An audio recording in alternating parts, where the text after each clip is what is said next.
To the next news, the ratification of Law Number 27 of 2022 concerning personal data protection have not been effective in stemming personal data breaches. Cyber attacks, especially identity theft, remains a threat.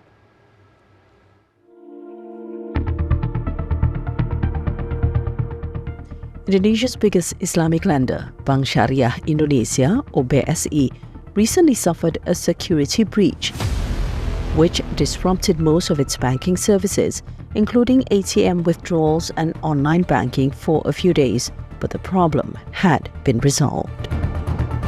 The data breach at the bank, which is believed to be the country's worst at the financial institution, is the latest in a series of data leaks at Indonesian companies and government agencies in the past few years. Cybersecurity is not considered to be Indonesia's strongest point. The country is ranked first in Southeast Asia and 60th in the world regarding the dangers posed by internet surfing. The lack of data protection has led to a number of data breaches in the country. In 2022, at least 10 major Indonesian companies and institutions suffered major data breaches. They include Indonesia's largest marketplace, Tokopedia, Electronic Health Alert Card or e-hack application, ride-hailing Gojek, the National Healthcare and Social Security Agency or BPJS Kesehatan, Indonesian SIM card registration profiles, state-owned utility company Perusahaan Listrik Negara or PLN, and a telecom company, IndiHome. The hackers stole the personal data of their customers, including phone numbers, addresses, and population identification number or NIC, and published them in the darkness for sale. In addition to the identity theft, the people's most worrying cybercrime is the financial fraud through an online banking. Many people have lost tens of hundreds of millions of rupiah due to the mobile banking fraud.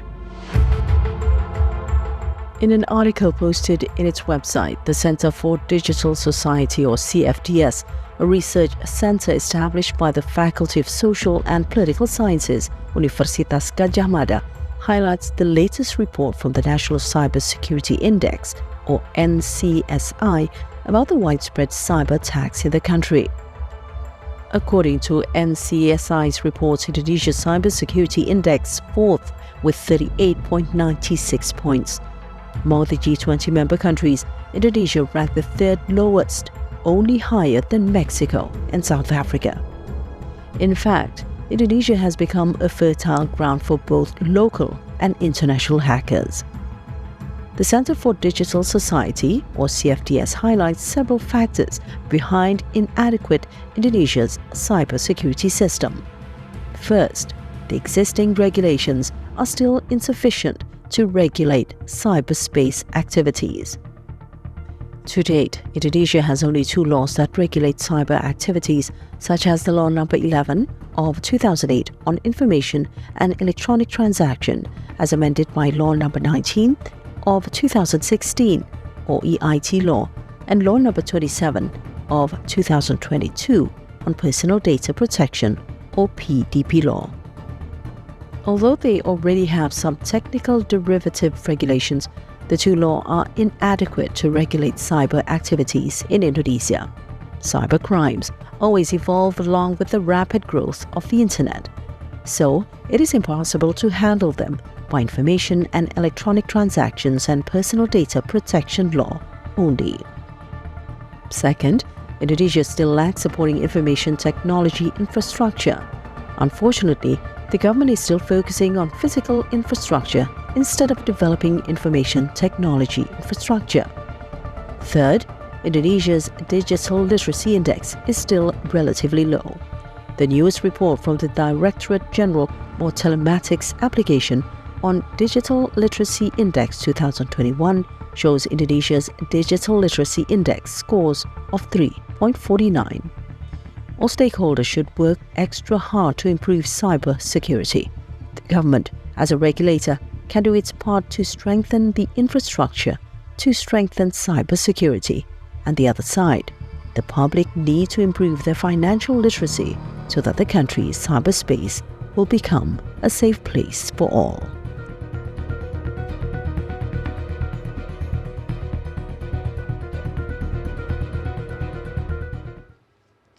Now on to our dialogue for today. The weak data security system has led to further increase in data breaches in Indonesia as hackers are still able to easily steal personal data from companies, especially those with a large customer base. The mobile banking fraud also continues to increase, threatening vulnerable bank customers. It is an honor to have with us this afternoon Pak Heru Sutadi, the Executive Director of Indonesia ICT Institute. Pak Heru will brief us about the widespread data theft and also online banking fraud that are continuing in the country. Hello, good afternoon, Pak Heru. Hello, good afternoon, Luisa. How are you today? All right, I can hear you loud and clear, Pak Heru. Now, Pak Heru, the government has established a special task force to fight against the cybercrime following major data breaches in the number of companies and also government offices that happened last year. Now, Pak Heru, the recent data breach at Bank Syariah Indonesia indicates that the threat is still there. Now, how do you see the current state of Indonesia's cybersecurity at the moment? The current state of the cybersecurity in Indonesia still not good, yeah, because based on the data, like from the National Cybersecurity Index, we are number 84. So still we have to work hard how we can make cybersecurity safe in Indonesia. And also, you know that based on the data, we have 212.9 million internet users and also 190 million social media users. So it means that we have to give the literation to all the Indonesian people, and also besides of that even we still have we already have the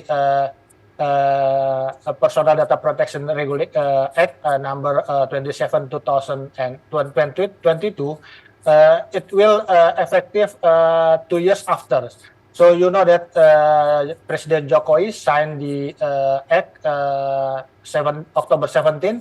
So it means that it will be effective still next year, yeah, October 17, 2024. But even we're still waiting for some homework regarding personal data protection. It's like how to make access the agency for the data protection regulation in Indonesia to monitor, to impose the act. But we still have the Indonesian Information and Electronic Transaction Act number 11 2008 that revised on the Information and Transaction Electronic Act number 19 2016. And also we still have the Ministerial Decree number 20 2016. But from the what happened with the like BSI and BFI, it's mean we are become largest target in the world, because based on the data stock that we are in the the highest attack by hacker. Yeah. Exactly, Pak Heru. The first is exactly. The first is Russia, second is France, and the third is Indonesia. Right. So Indonesia is said to be one of the most fertile grounds for both international and also local hackers. Now, what are the main problems of the country's data security system actually? Yeah, we have a lot of problems. Yeah, the first is because we promote the digital transformation. Digital is the one set that we can access everything easily, cheaper, something like that. But the other set is we open the door for the hacker to breach or take the data from our application, our website. If we not make the security strong, so it means we are become target.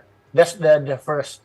The second is, you know that for the cybersecurity, it means it's like the electronic system provider. They have to spend more money. So many the institutions they don't want to spend more money. So they just think, okay, we just use this system. If there is hacker, something like that. So after that, we will increase the security for our system.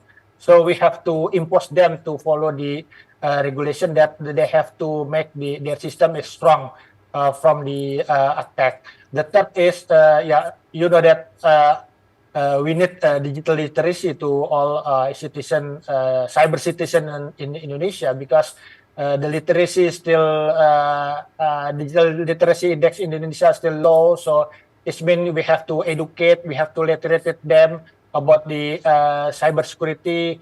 And as I know that in the world, they try to promote what we call digital trust. So maybe in the future, we have to elaborate, we have to literate and educate the Indonesian people how they can make digital trust for themselves at least. Right, Pak Heru, you mentioned about digital and also financial literacy at the moment. Well, who is this actually to blame? I mean, like, the citizens are trying to do what we can. We want to do what we can in terms of technology. We want to participate, you know. But here we have that our security is very weak. So who is actually to blame? Do you think it is the weak data security, or is it actually the customers who is lacking in financial literacy? Yeah, we cannot blame anyone, I think, because cybersecurity is the our responsibility, government responsibility, system electronic provider responsibility, and also public. Also, they have responsible for how they can make the strongest cybersecurity in Indonesia. For the government, they have to issue the regulation, and then how they can monitor the cyber attack to Indonesia from the internal or international attacks from international hackers especially. And also it's like electronic system provider, they have responsibility also, that they have to provide the tools, hardware, software to protect the data, to protect their applications, something like that, from the breach from the other side. And also the we as a customer, we as Indonesian people, we have also the responsibility that we have to keep the data by ourselves.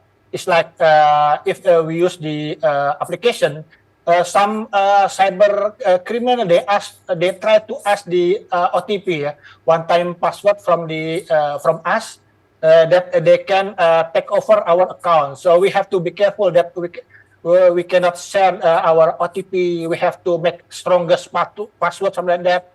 Because you know, usually we use the password only 1, 2, 3, 4, 5, something like that. So that's weakest password, and we have to change the password periodically, maybe every month or every 3 months, something like that. So education, literacy to the Indonesian citizen, I think is must also. Right, Pak Heru, just now you mentioned about the OTP. Well, the problem is sometimes these hackers are always one step ahead of us. And at the moment, we already have regulation, as you mentioned, and also we have law that are being enforced to protect our data and security. The problem is, at the moment, it's still not effective. We are not ahead of the hackers yet. Then what is there to be done? What can be done from our government side? Yeah, from the government side, for the first, we have to collaborate, government, electronic system provider, and also society. We have to collaborate. That we cannot, maybe include the media and also academia, and also for the government, because we already have the Personal Data Protection Act, so we have to finish some homework, because it's like Personal Data Protection Agency. We have to extend that agency. That's the first, and the other is we have to fight the cyber threat, because and to fight the cyber threat, we cannot just make it's like narration narratives and like that. Oh, we will catch it's like before, we will catch the Bjorka in 1 week, something like that. But because you know that we cannot catch them, so it's mean we have to make some action. If there is it's like company that their system is too weak, so we have to impose the sanction as well, because it's like in the a flight company or maybe in the it's like another sector. Usually they try to know about the why it's like plane crash, something like that. So they want to know about the problem. So that's because they don't want to blame who will make something wrong with the plane, but they try to make conclusion that it will use to for the next step. Maybe we have to also use the method that used in another sector. I think. Right. Okay, Pak Heru, before we close this segment, do you have any advice to bank customers and pretty much for the citizens? How can we protect ourselves against, say, identity theft and also mobile banking fraud? What can we do from our side besides of the general advice to, keep updating our password? Is there anything else we can do to be safe? Yeah, sure. Right now, many phishing also comes to us.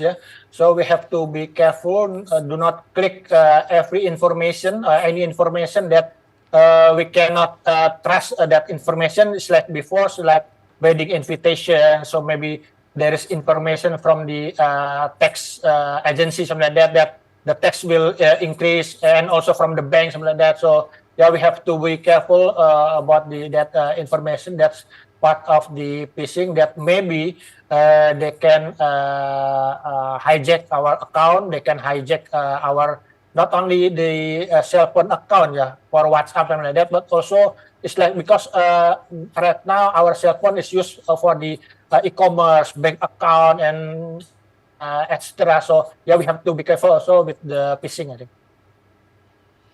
Right. Pak Heru Sutadi, Executive Director of Indonesia ICT Institute.